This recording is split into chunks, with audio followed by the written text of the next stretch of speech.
يجب أن نعي بأن هناك أمريكتان مختلفتان، وتتذبذب أمريكا بينهما بين حين وآخر، بل في حين واحد في معظم الأحيان. وللعرب الأمريكان دور كبير في فهم هاتين الأمريكيتين، وفي لعب دور لأن ترجح الكفة لأحدهما على الأخرى. هناك أمريكا بنجامين فرانكلين، وهو معرف الروح الأمريكية بوصفها تزاوجا بين القيم العملية للتوفير والعمل الجاد والتعليم والروح المجتمعية والمؤسسات ذاتية الحكم ومعارضة السلطوية السياسية والدينية، وبين القيم العلمية والمتسامحة للتنوير.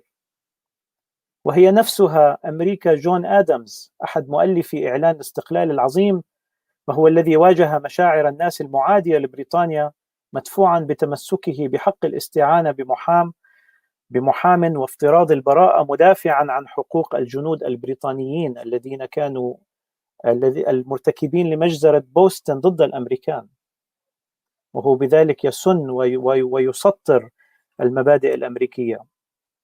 وهي نفسها أمريكا ألكسندر هاملتون الذي سعى لإلغاء شرعية تجارة الرقيق الدولية، وأسس مؤسسات الدولة، وكتب أهم نظريات الحكم في أمريكا القائمة على فصل السلطات وبناء جيش واقتصاد قويان في مجتمع حر. وهي نفسها أمريكا توماس جيفرسون الثائر الذي قاتل من أجل مبادئ الجمهورية وحقوق الإنسان. وهي أمريكا مارتن لوثر كينغ الذي يقول بأن السكوت عن الظلم في أي مكان هو دعم للظلم في كل مكان. وهي نفسها أمريكا وودرو ويلسون صاحب النقاط 14 التي دعا من خلالها إلى إلغاء المعاهدات السرية عالميا والحد من التسلح وتعديل المطالبات الاستعمارية لصالح كل من الشعوب الأصلية وحرية البحار وضمانة السلام العالمي وإزالة الحواجز الاقتصادية بين الدول، ووعد بتقرير المصير للأقليات القومية وإقامة منظمة عالمية تضمن الاستقلال السياسي والسلامة الإقليمية للدول الكبيرة والصغيرة على حد سواء. هذه أمريكا نعوم كوامسكي المفكر الأول عالميا والواقف بوجه الإمبريالية والظلم والقمع والتسلط والرأسمالية غير المنضبطة والسياسات التعسفية. وأمريكا ريتشل كوري التي استشهدت عام 2003 عندما جرفتها الجرافات الإسرائيلية، وهي تقف أمامها بوجه تدافع ضد تدمير بيوت الفلسطينيين بغير حق. هي أمريكا الكثير من الأبطال والعظماء والمفكرين الذين يجعلون منها دولة عظمى رائدة في الإصلاح وحقوق الإنسان والدفاع عن الديمقراطية والحرية. ثم أن هناك أمريكا من نوع آخر، هناك أمريكا التي وقفت مع أوروبا في أوائل القرن التاسع عشر في استعمار عرب شمال أفريقيا، بل خاضت حربا مباشرة مع طرابلس عام 1801. وحققت الولايات المتحدة في بداية علاقاتها بالعرب ما صبت إليه من تقاسم ثرواتهم، إذ ذأبت على الحصول على حصتها من الغنائم بواسطة الدول الأوروبية المستعمرة. ثم كانت العلاقة الأمريكية مع العالم العربي علاقة تنصير في بلاد الشام ومصر والسودان والخليج العربي، وإن جاء مرتديا عباية العلم في الكثير من الأحيان.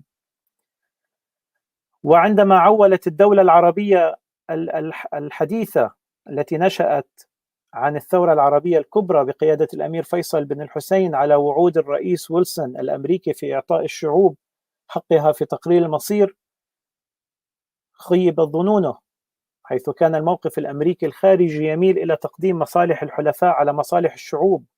وإن نتجت عنه بعثة كينغ كرين الاستحصائية للمنطقة التي لم تسفر عن شيء يذكر، وقسمت المنطقة وتشرذمت مع مباركة شبه أمريكية التي تكاد أن تكون قد ورثت الدور المستعمر في المنطقة في كثير من المواقف.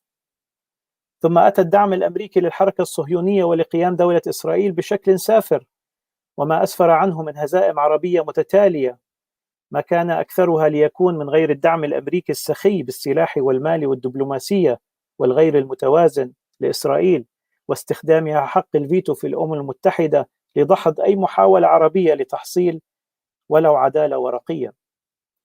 إن حجم اقتصاد الدول العربية مجتمعة لا يساوي نصف اقتصاد دولة أوروبية مثل إيطاليا، وحجم إنفاق الدول العربية على البحث العلمي لا يساوي مجتمعا ما تنفقه إسرائيل على البحث العلمي في بضعة من جامعاتها.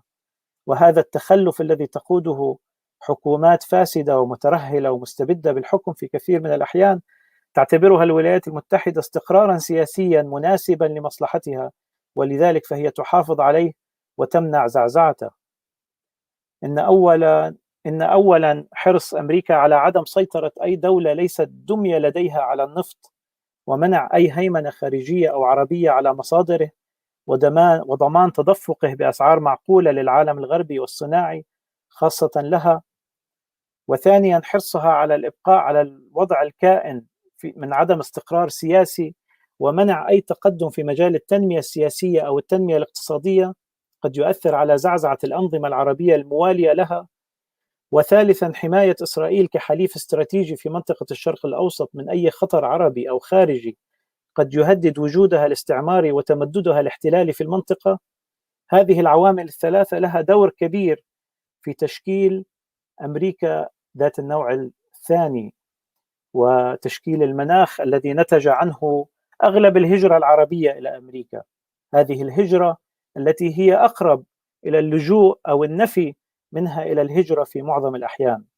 إذن هناك أمريكتان، ونحن نلجأ لأمريكا العدالة وحقوق الإنسان والمساواة والتنوير والثورة ضد الاستبداد من أمريكا الإمبريالية والعنصرية والانحياز والاستغلال.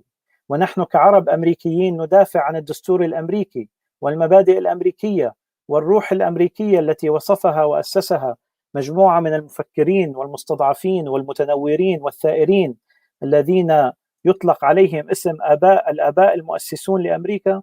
ندافع عن كل ذلك من كل ما تميل إليه الثقافة الأمريكية والإدارة الأمريكية من انحراف في رأينا عن ذلك. والجميل في أمريكا أنها تملك وسائل محاسبة النفس وتصحيح المسار كما نرى ذلك مرة تلو الأخرى، ولكن لا يكون ذلك إلا بجهود شعبية، وهنا ينبغي للعرب الأمريكيين أن يكونوا في ريادتها، وهذا هو التراث العربي الأمريكي. فإن كان هناك إحياء للتراث العربي الأمريكي فهو إحياء للثورة الأمريكية والروح الأمريكية لتصحيح المسار، وهو تعزيز للمقاومة الثقافية والسياسية العربية الأمريكية ضد أي ميول أو إجراءات أمريكية تخرج أمريكا عن أخلاقها الأساسية، وهو وقوف مع الفكر والمفكرين الأمريكيين في خندق واحد، المدافعين عن أمريكا الأخلاقية، أمريكا جورج واشنطن وإبراهام لينكولن ومارتن لوثر ونعوم كوامسكي وسوزان جاكوبي وإدوارد سنودن وإلى